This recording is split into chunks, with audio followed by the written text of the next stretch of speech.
안녕하세요. 한양대학교 전자공학부 남혜운 교수입니다. 여러분들과 함께 한 학기 동안 데이터 구조론 또는 데이터 스트럭처스라는 과목에 대해서 함께 공부해 볼 텐데요. 이 데이터 구조론이라는 과목은 컴퓨터 공학 그리고 인베디드 소프트웨어와 같은 이런 분야에서는 기초가 되는 아주 중요한 과목이 되겠습니다. 여러분들께서 C 또는 C++ 그 외에 다른 컴퓨터 프로그래밍 언어들을 익히시고 그것에 대한 문법을 기반으로 해서 이 수업을 수강하신다면 큰 도움이 될 것으로 생각합니다. 이 과목을 통해서 배우게 되는 내용은 이 세상에 존재하는 많은 데이터들, 여러 종류의 다양한 형태의 데이터들을 어떻게 하면 효과적으로 잘 관리하고 잘 이용할 수 있는지 그런 내용에 대해서 살펴볼 예정입니다. 자, 그러면 첫 번째 강의부터 시작해 보도록 하겠습니다.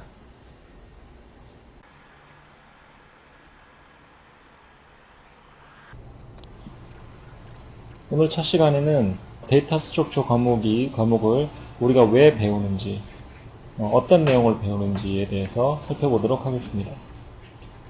이 세상에 우리가 많은 데이터들을 생활 속에 접하고 있습니다. 예를 들어서 우리가 항상 생활 속에서 매일 쓰고 있는 핸드폰 또는 스마트폰에는 수많은 노래들을 또 저장을 할 수가 있죠. 또한 카메라에 수천 곡에서 수만 개의 사진들을 저장하고, 또 우리가 항상 쓰는 컴퓨터 또는 노트북에 아주 많은 파일들을 항상 담고 있습니다. 그리고 북스토어나 서점에 가면은 또 수많은 책을 보관하고 있죠. 또한 대표적인 예로 월마트와 같은 이런 웨어하우스에 가면은 수많은 어떤 우리 물품들이 있습니다. 그래서 이렇게 이 세상, 우리 이 생활 속에서 수많은 노래와 데이터들, 그리고 수많은 제품들, 이런 제품들을 항상 생활 속에서 쓰는데, 그럼 도대체 이런 수많은 노래들과 데이터들을 또는 프로덕트들을 어떻게 우리가 사용을 하고, 어떻게 하면 우리가 효과적으로 이것을 관리하고 사용할 수 있겠는가 하는 문제를 우리가 생각해 볼 수 있습니다.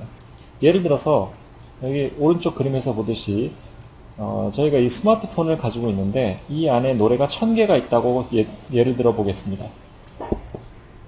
어느 날 우리가 듣고 싶은 노래가 한 곡이 있는데 이 곡을 이 1000개 노래 중에서 어디에 있는지 우리가 일일이 한 개씩 넘겨가면서 이렇게 찾지는 않죠. 우리가 항상 노래가 1000개가 들어있든 10,000개가 들어있든 우리는 항상 검색이라는 메뉴를 사용해서 쉽게 바로 노래를 찾아서 음악을 들을 수 있습니다. 또한 이 아래에 보는 것처럼 우리 컴퓨터에 수만 개의 파일이 들어있지만 이 파일들을 우리가 폴더 또는 디렉토리 구조라는 형태로 어떤 구조 형태로 만들어 놓음으로써 이 10,000개 파일을 다 일일이 보지 않고도 우리가 원하는 파일들을 계층적으로 해서 바로 찾을 수 있도록, 쉽게 찾을 수 있도록 형태를 가지고 있죠. 그런데 이렇게 파일들을 저장을 하고 또한 우리가 손쉽게 관리하고 검색하고 하기 위해서는 어떤 우리가 검색하려는 또는 관리하는 데이터의 어떤 성질에 따라서 우리가 다르게 관리를 해주어야 합니다. 어떤 데이터들은 그 데이터의 성격이 소유자나 또는 이름, 그리고 날짜와 그것을 생성한 사람들의 이름, 이런 식으로 관리가 되는 게 있죠. 예를 들면 노래 같은 것입니다. 그래서 노래는 가수 이름이 있고 날짜가 있을 수 있고 이런 것들이 있겠죠. 그 다음에 또 다른 데이터들은 컬러라든지 길이 또는 캐테고리, 예를 들어서 월마트에서 우리가 살 수 있는 어떤 물품들, 그런 것들은 이런 걸로 분류를 할 수도 있겠죠. 등등등 이런 데이터들의 종류에 따라서 어떤 특징에 따라서 우리가 다르게 관리를 하고 분류를 해줘야 된다는 것을 알 수가 있습니다. 그래서 앞서 말씀드린 대로 이 데이터 스트럭처라는 그런 과목에서 우리가 결국은 배우고자 하는 그 목적은 무엇이냐면 이 세상에 있는 수많은 종류의 다양한 데이터들을 그 데이터들 각각의 특징에 맞게 특성에 맞도록 우리가 어떻게 어레인지먼트를 하고, 즉 정렬, 배열을 하고 또한 어떻게 매니지먼트 하느냐, 관리를 하느냐, 이 두 가지의 중요한 목적을 가지고 있습니다. 이 중요한 목적을 우리가 효과적으로 어레인지먼트하고 또한 매니지먼트하는 이 두 가지의 목적을 달성하기 위해서 우리는 데이터를 항상 어떤 특정한 구조체의 형태로 오르가나이즈를 해야 되는 것이죠. 오르가나이즈를 해 놓아야만, 그래야만 우리가 쉽게 이 뒤에 보듯이 search를 해서 검색을 해서 찾을 수가 있고, 또는 sorting을 해서 우리가 쉽게 그것에 대한 응답을 얻을 수 있는 이런 형태를 우리가 이용해야 합니다. 즉 데이터를 그냥 아무렇게나 데이터를 이렇게 펼쳐놓는 것이 아니고 각각에 있는 데이터들을 그 특징에, 그 특성들에 맞게 구조 형태로, 데이터 스트럭처 형태로 어떤 오르가나이즈된 형태로 관리를 해 놓아야만 우리가 어레인지먼트하고 매니지먼트를 손쉽고 효율적으로 할 수가 있는 것입니다. 그래서 앞서 말씀드린 대로 잠깐 짧게 정리를 하면 데이터 스트럭처라는 것은 뭐 하냐면은 우리가 하는 데이터들, 여러 많은 종류의 데이터가 있지만 그 데이터들을 컴퓨터의 메모리상에 오르가나이즈를 하는 방법에 대해서 우리가 배우는 것이고, 그렇게 하기 위해서 우리가 이 수업을 통해서 배우는 것들은 가장 널리 사용되는 데이터 스트럭처 방법들인데, 그것들에는 array, stack, queue, list, linked list라고도 하고요, heaps, trees, graph, 이런 이 외에도 뭐 많은 종류가 있지만 이렇게 다양한 형태의 데이터 스트럭처가 있습니다. 그래서 앞으로 한 학기 동안 우리가 배울 내용들은 요 한 개 한 개의 상세한 내용들, 이것들이 어떻게 쓰이고 어떤 형태를 가지고 또 이것들을 어떻게 이용하고 어떤 장단점이 있는지들에 대해서 자세하게 살펴보도록 하겠습니다. 그 간단한 예 하나로 오른쪽에 지금 바이너리 트리라는 어떤 형태의 상당히 자주 쓰이는 형태인데요. 형태의 데이터 스트럭처를 보여드리고 있습니다. 이것을 여러분들이 보시면 추리처럼 생겼죠? 밑으로 이렇게 하나씩, 사실 이게 추리가 거꾸로 된 모양입니다. 여기를 루트로 보시면 되고, 즉 뿌리로 보시면 되고, 이 위에가 여기 아래에 그려져 있는 게 leaves죠. 즉 잎들인데 잎들이 지금 밑에 달려 있고 뿌리가 위에 있는, 즉 나무를 거꾸로 뒤집어 놓은 형태인데, 여기서 바이너리 추리라고 부르는 이유는 한 개마다 두 개씩 내려가기 때문입니다. 그 밑으로 항상 두 개씩이 이렇게 가지가 달려 있죠. 그래서 바이너리 추리라고 부르게 되는데, 이런 것에 대해서 자세한 것은 이제 다음번에 앞으로 차차 살펴보도록 하겠습니다. 데이터 스트럭처의 구체적인 내용으로 들어가기 이전에 우리가 C++ 언어를 사용해서 이 데이터 스트럭처를 한 학기 동안 공부하게 되는데, 그래서 C++ 언어에 대해서 앞으로 한 2, 3주 동안, 이번 주를 포함해서 2, 3주 동안 좀 살펴보도록 하겠습니다. 그런데 그 C++ 언어를 살펴볼 때 항상 맨 처음 우리가 접하게 되는 것이 바로 Object Oriented Programming이라는 개념이죠. Object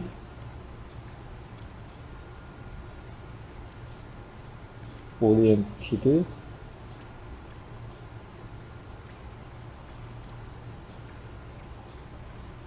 Programming, 줄여서 OOP라고 하는데, 우리말로는 Object라는 것이 객체라는 말이기 때문에 객체지향형 언어 또는 객체지향형 프로그래밍이라고 합니다. 예전에 C 언어와 이 C++ 언어의 근본적인 차이점 중에 하나가 되겠는데요. 앞으로 우리가 이 C++ 언어를 대해서 얘기를 계속할 때 Object라는 말을 계속적으로 사용하게 됩니다.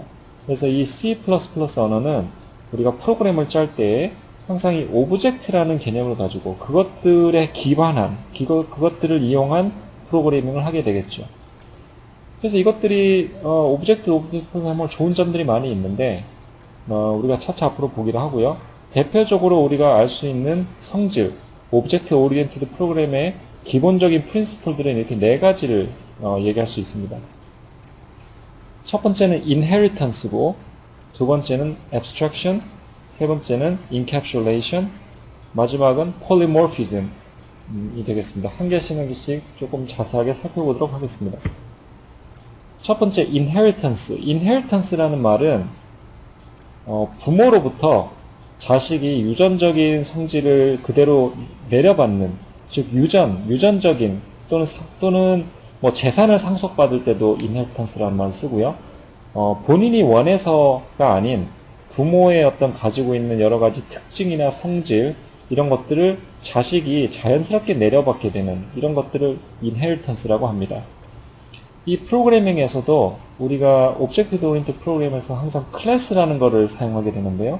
클래스도 child 클래스, 이 자식 클래스가 있고 parent 클래스, 부모 클래스라는 것이 만들어지게 돼서 이 클래스 두 개의 다른, 즉 parent 클래스와 자식 클래스, 이 두 개의 서로 다른 클래스를 이렇게 부모 자식 간의 연을 맺어주게 되면은 이 부모 클래스가 가지고 있는 이 attributes, 즉 attributes라는 것은 이 fields하고 property, 즉 뭐냐면은 데이터들인데요. 그 클래스 뒤에서 설명했지만 클래스들에는 항상 field하고 이런 함수들을 가지고 있는데 이 attribute가 성질, 특징 이런 뜻이죠. 그래서 parent 클래스에 가지고 있는 어떤 이런 데이터들 또는 어떤 그런 성질들을 그대로 내려받게 되고 또한 부모 클래스, parent 클래스에 있는 어떤 operations들, 즉 함수들, 그 클래스, 부모 클래스 안에 있는 함수들을 또한 자연스럽게 내려받게 됩니다.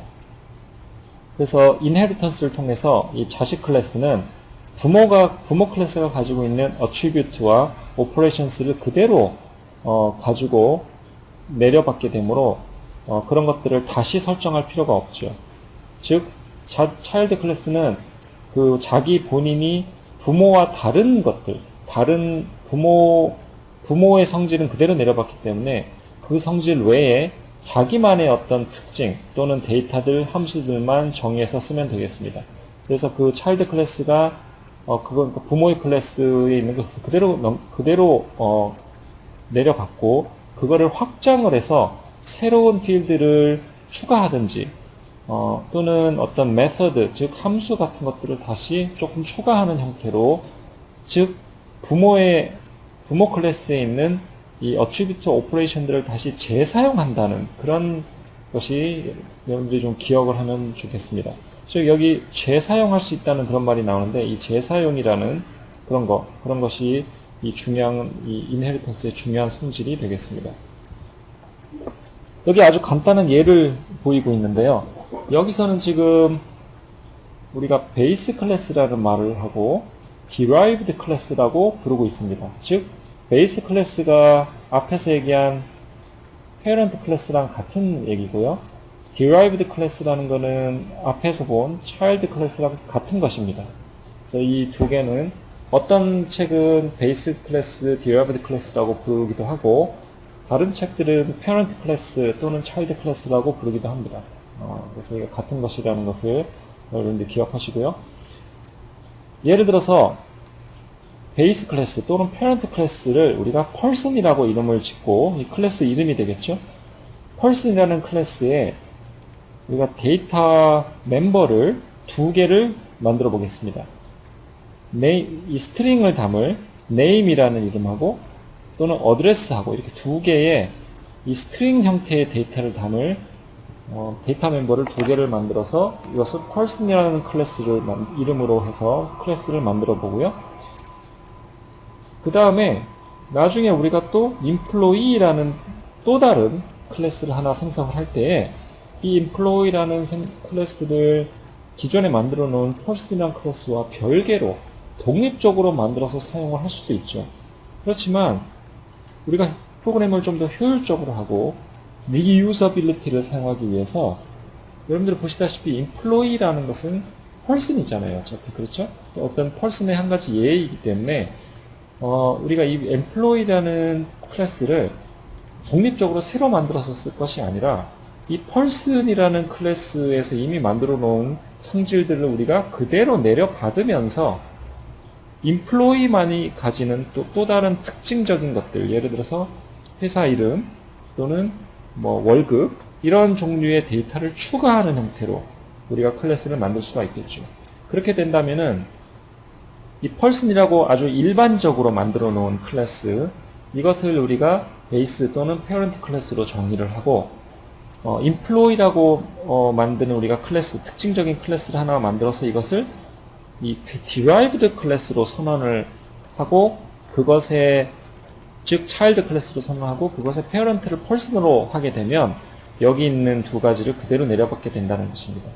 또는 예를 들어서 또 다른 클래스로 우리가 student라는 또 클래스를 만든다 치면은 이 student라는 클래스도 student도 여전히 person 중에 하나이기 때문에 student라는 클래스를 만들 때에 독립적으로 만들지 말고 이것을 child 클래스로 하면서 person이라고 이미 만들어 놓은 클래스를 부모 클래스로 선언을 하게 되면은 이 name하고 address 같은 이런 성질들, 특징들을 부모 클래스에 있는 특징들을 그대로 내려받으면서 이 스튜던트 클래스만에 있는 특징, 즉 학교 이름, 예를 들어서 뭐 이런 것들만 따로 선언해서 이 부모 클래스를 확장하는 개념으로 새로 클래스를 하나 만들어서 사용을 할 수 있습니다.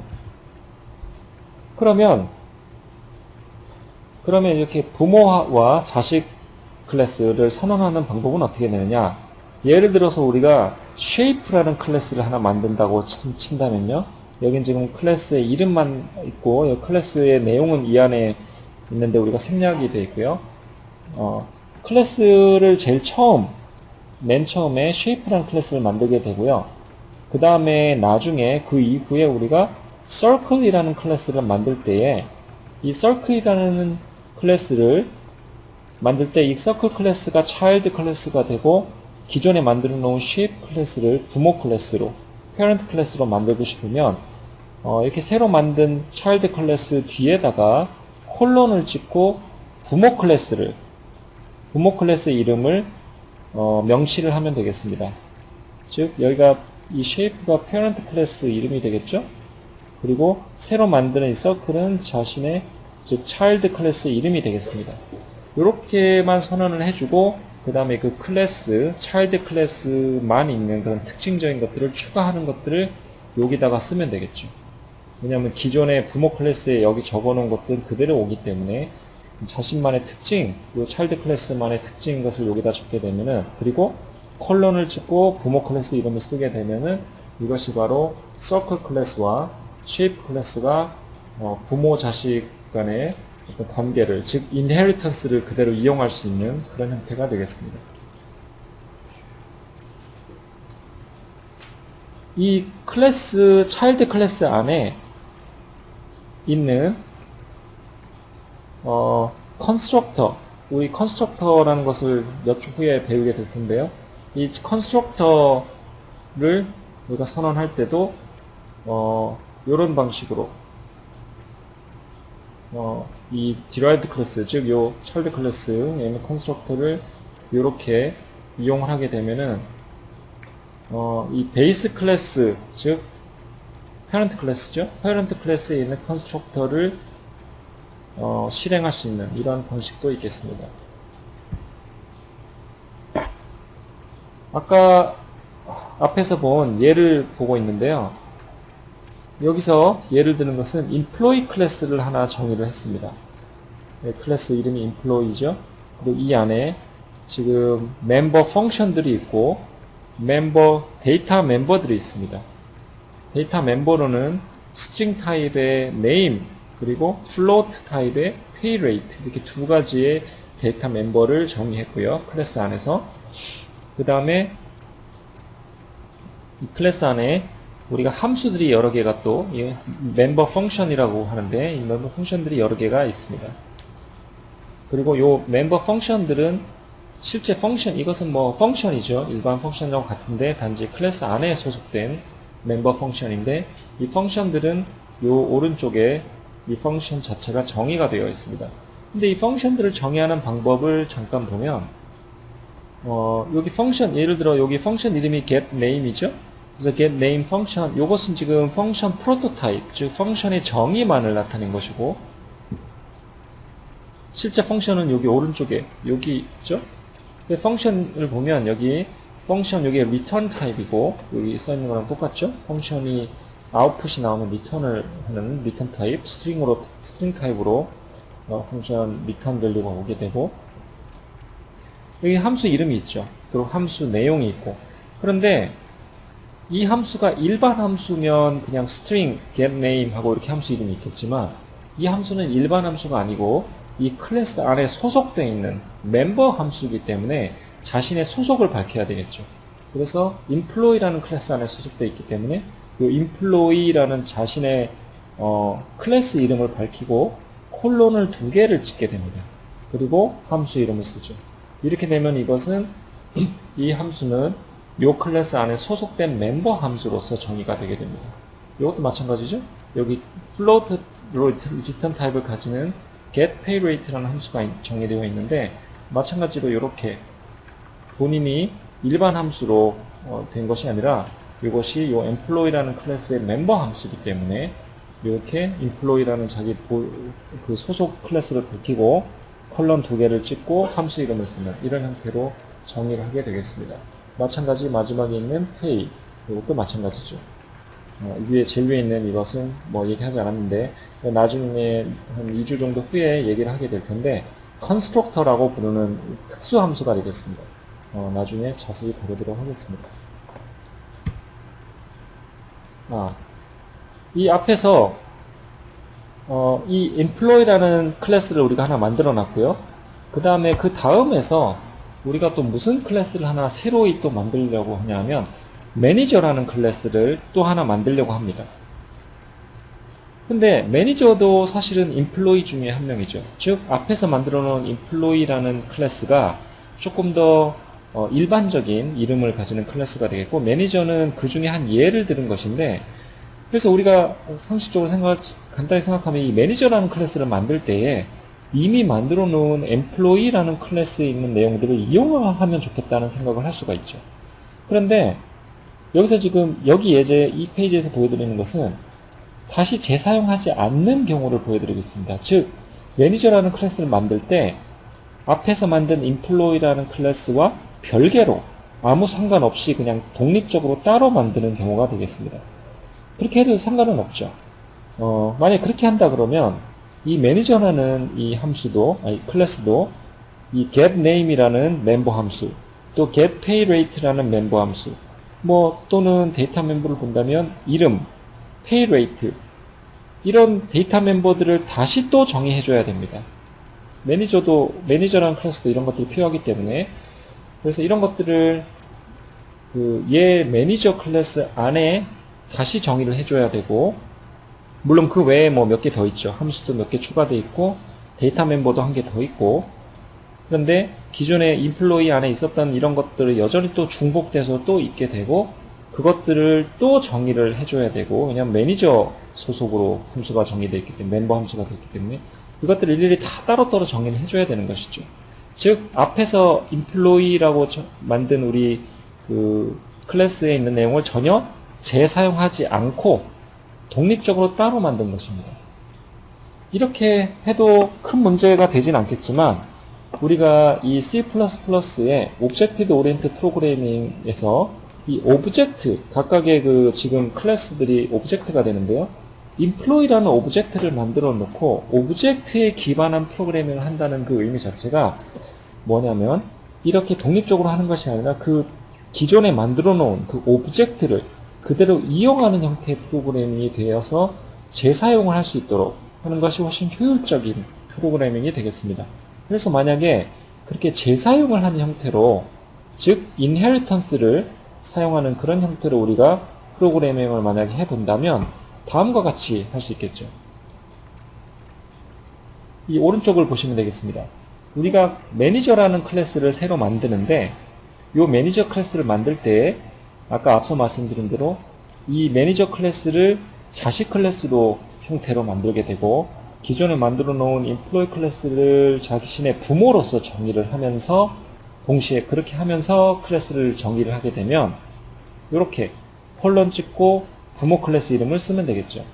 그러면은 아까 앞에서 방금 전 슬라이드에서 본 거와 약간 틀리죠? 요것은 여기 child 클래스와 매니저 클래스가. 그리고 엠플로이 클래스는 페어런트 클래스로 정의를 하면서 이런 관계를 맺으면서 클래스를 정의하는 방법이 되겠죠. 그래서 이렇게 두 개를 이름을 쓰게 되는데 차일드 이름 클래스 이름 쓰고 콜론하고 부모 클래스 이름 쓰고, 그리고 이 내용을 보게 되면 여기는 상당히 간단하게 되어 있습니다. 즉 매니저 클래스니까 매니저 클래스 자체의 컨스트럭터하고 그 다음에 함수 하나, 뭐 요 함수도 있긴 한데, 그리고 데이터 멤버도 하나. 즉 여기 안에 써 있는 이 부분들은 기존의 엠플로이 클래스 안에 있지 않은, 즉 이 차일드 클래스, 매니저 클래스만이 가지는 독립적인 어떤 특징적인 것들만 추가한 게 된 것이죠. 그러면 이 매니저라는 클래스, 이 클래스는 요것들만은 가지는 거냐, 데이터 멤버는 한 개고 데이터 펑션은 이렇게 세 개만 있는 것이냐? 그렇지가 않죠.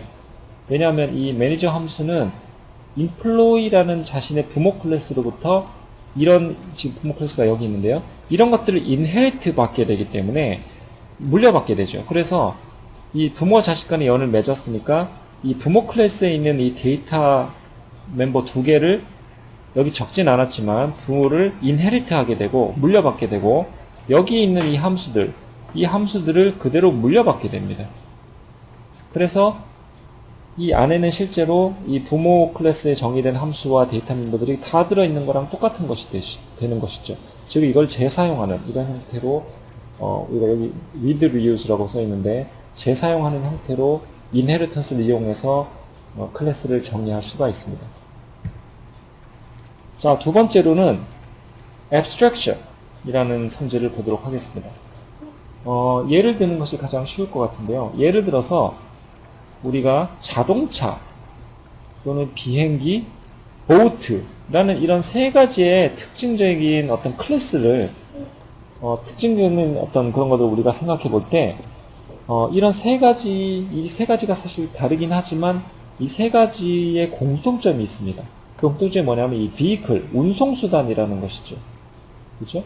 우리가 뭐 자동차나 이 속도가 좀 다르고 그 다음에 뭐 여러 가지 조금 뭐 다른 점이 있지만 궁극적으로 우리가 타는 것이죠. 우리가 타고 어디로 이동하는 그런 교통수단이 되는데, 그렇게 어떤 공통점으로서 어떤 교통수단이 된다 그러면은 우리 이것들을 구현할 때 있어서 이것들을 abstract 해서 각각의 상세한 부분들이 다른 점은 좀 있겠지만 공통적인 부분을 뽑아서 그것들을 인터페이스로 빼는, 즉 공통적으로 간단한 형태로 만들어서 그것들을 abstract 하는 그런 형태가 abstraction이 되겠습니다.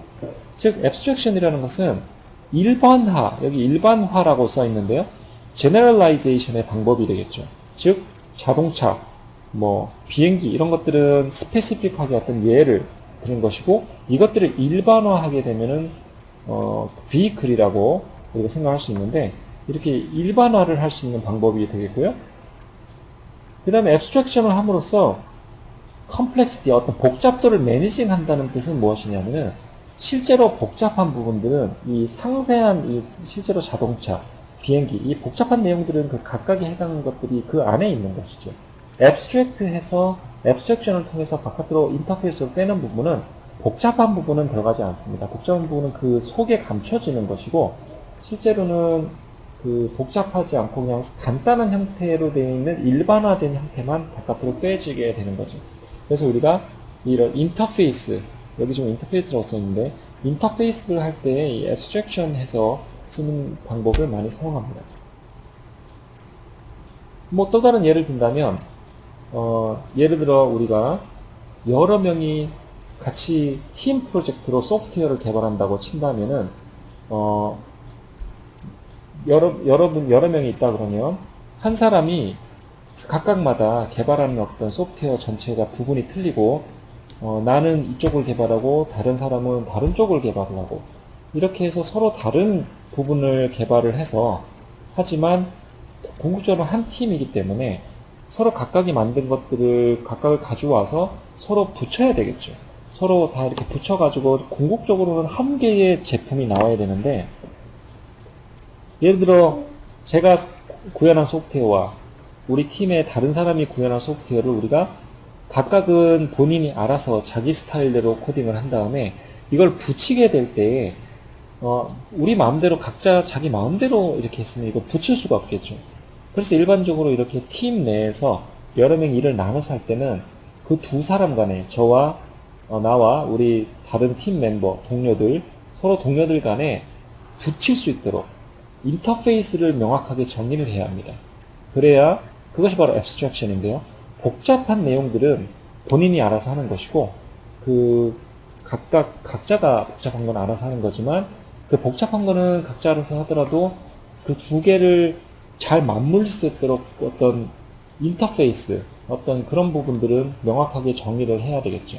그래서 그런 부분을 abstraction이라고 하게 되겠습니다. 이건 뭐 아주 간단한 예인데요.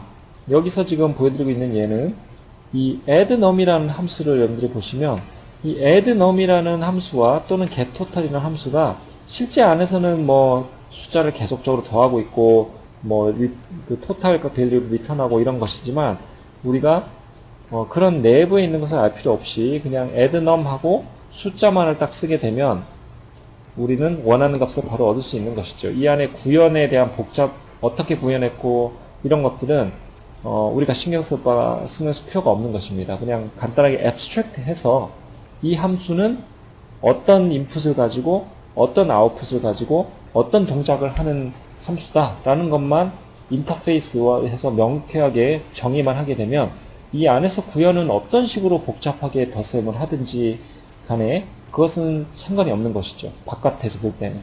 이제 그런 것이 abstraction의 개념이 되겠습니다. 보통 abstraction과 encapsulation이라는 것은 보통 같이 오게 됩니다. 이 encapsulation이라는 개념은 이 말 그대로 캡슐 안으로 넣는다는 뜻이죠. 즉 여기 오른쪽에 그림에서 볼 수 있듯이 이것들이 이제 우리가 감기 들었을 때나 이렇게 먹는 그 캡슐인데요. 이 캡슐이라는 형태를 보게 되면은 실제로 우리가 먹는 것은 캡슐이 아닙니다. 실제로 우리가 먹는 것은 이 캡슐 속에 들어있는 약이죠. 우리가 만약에 가루약을 먹는다 라고 가정을 해볼 때 가루약을 그 가루약 자체로 먹게 되면 굉장히 거부감이 있고 왠지 먹기 힘들고 굉장히 약이 쓸 것 같고 그렇죠. 그렇지만 그 가루약을 똑같은 가루약을 먹더라도 가루약을 이 캡슐 속에 넣어가지고 캡슐을 통해서 먹게 되면은 우리는 가루약이 보이지 않죠. 왜냐하면 가루약은 캡슐 속에 숨어 있기 때문에 우리가 보는 것은 단지 예쁘게 생긴 캡슐만을 보는 것입니다. 그래서 캡슐을 우리가 삼키고 먹는 것은 굉장히 수월하죠. 거부감도 없고. 즉, 이 인캡슐레이션이라는 것의 기본 개념은 뭔가를 이 실제적인, 여기서 보면 이제 약인데, 실제 구체적인 내용을 캡슐 안에 숨긴다. 즉, 숨긴다는 그런 의미를 가지고 있습니다. 그 왜 숨기느냐? 실제로 숨기는 이유는 여러 가지가 있을 수 있습니다. 뭔가 어떤 구체적인 구현 방법을 일부러 숨기려고 할 수도 있고 또는 필요에 따라서는 복잡한 것을 보여줄 필요가 없기 때문에 심플하게 이 캡슐이라는 형태로 되면 심플하죠. 그렇죠? 그래서 심플한 형태로 보여주게 하기 위해서 그렇게 되는 수도 있고 그래서 이 인캡슐레이션이라는 개념이 항상 그 앞에 나온 abstraction과 같이 다니게 되는데 인캡슐레이션이 꼭 필요한 부분이 많습니다. 그리고 굳이 필요하지 않은 복잡한 그런 부분들 또는 구체적인 그런 부분들을 바깥으로 보일 필요가 없죠. 그것이 아까 앞에서 얘기한 인터페이스랑 비슷한 것인데요. 제가 아까 예를 들었던 것처럼 여러 명이 모여서 팀으로 소프트웨어를 개발한다고 할 때 내가 프로그램을 짠 부분에 대한 굉장히 복잡한 부분들, 구체적인 부분들 그런 거는 다른 팀 동료가 원하는 그런 것이 아니라면 굳이 보일 필요가 없죠. 그냥 다른 팀 멤버에게 인터페이스 넘겨줄 수 있는 넘겨줘야 하는 그런 것들만 일부 인터페이스로 앱스트랙트해서 빼고 나머지 복잡한 것들, 구체적인 것들, 그런 것들은 다 캡슐 속에 넣어서 이 뒤쪽으로 숨기는 또는 인캡슐레이션 하는, 보여주지 않는 그런 부분들이 필요합니다. 그래서 인캡슐레이션이 그런 의미가 되겠습니다. 여기 implementation hide 한다고 하는데 주로 숨기는 그런 목적으로 사용되는 것이 인캡슐레이션이 되겠습니다. 마지막으로 폴리모피즘이 있는데요. 이 폴리모피즘이란 말은 말 그대로 여러 개의 형태로 변한다는 그런 의미가 되겠는데, 간단한 예를 들면 이런 게 되겠습니다. 우리가 컷이라는 용어를 누가 사용하는지를 보면 대표적으로 외과 의사들이 컷이라는 말을 쓰겠죠? 근데 외과 의사들이 컷이라는 말을 할 때는 그 의미는 뭔가 그 수술을 할 때 실제로 칼로 뭐를 자른다는, 우리 사람 몸을 수술하기 위해서 이렇게 열기 위해서 뭐 자르는 그런 수술하는 그런 것을 우리가 말하게 되겠죠. 그렇지만 이 컷이라는 말을, 똑같은 말을 또 누가 쓰냐면 헤어스타일리스트, 우리가 머리 자르러 가면은 컷이라는 말을 쓰죠. 그것은 사람 몸을 수술하기 위해서 자르는 의미가 아니고 머리를 자른다는 그런 의미가 되겠죠. 또한 우리가 액터, 즉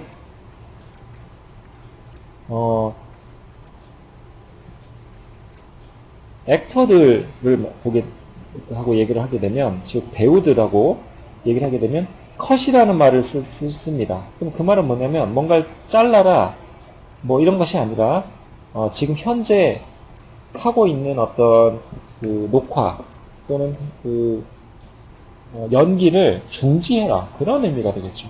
즉 컷이라는 똑같은 말인데 이것이 어떤 사람이 얘기를 하느냐에 따라서 전혀 다른 의미로 사용되고 있는 것이죠. 마찬가지로 이 폴리모피즘이라는 것은 한 개의 한 개의 함수, 그런 것들이 서로 다른 곳에서 다르게 정의돼서 쓰이는 그런 형태를 말합니다. 예를 들어서 이 간단한 예를 보겠습니다. 예를 들어 스퀘어라는 클래스가 있고요, 서클이라는 클래스가 있습니다. 이 두 개의 클래스에 각각이 x, y 값이 있고 사이즈 값이 있고요. 각각이 xy가 있고, 스퀘어는 사이즈가 있고, 서클은 레디어스라는 그런 데이터 멤버가 있다고 가정해 보겠습니다. 그리고 이 클래스 안에 우리가 뭘 하려고 그러냐면, 그 넓이를 계산하는, 서피스를 계산하는, 에어리아를 계산하는 함수를 넣고자 하는데, 우리가 알고 있듯이 사각형의 또는 정사각형의 넓이를 계산하는 방법과 서클 안에 넓이 계산하는 방법은 다르겠죠. 이 서클은 파이 r 제곱으로 계산할 것이고, 스퀘어는 단지 높이 곱하기 이 width, height 곱하기 width로, 그렇죠? 우리가 넓이를 계산하게 되겠죠. 그런데 우리가 함수 이름을 여기 보시면 똑같이 쓸 수가 있죠.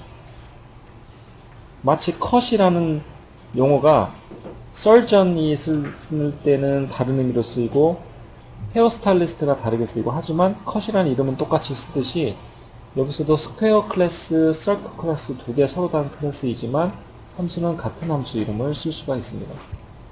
좀 더 구체적으로 예를 들면 우리가 폴리건이라는 클래스를 하나 만들고요, 그 안에 width와 height라는 데이터 멤버를 가지고 만들게 되겠고요. 근데 이 폴리건이라는 클래스를 부모 클래스로 해서 차일드 클래스를 두 개를 만들겠습니다. 차일드 클래스 한 개는 rectangle이라는 이름으로 차일드 클래스를 만들고, triangle이라는 또 다른 차일드 클래스를 한 개 더 만들죠. 그런 다음에 이 두 개의 차일드 클래스는 지금 그 차일드 클래스만의 특징을 이 부모 클래스 가지고 있는 width와 height는 그대로 내려받게 되고요.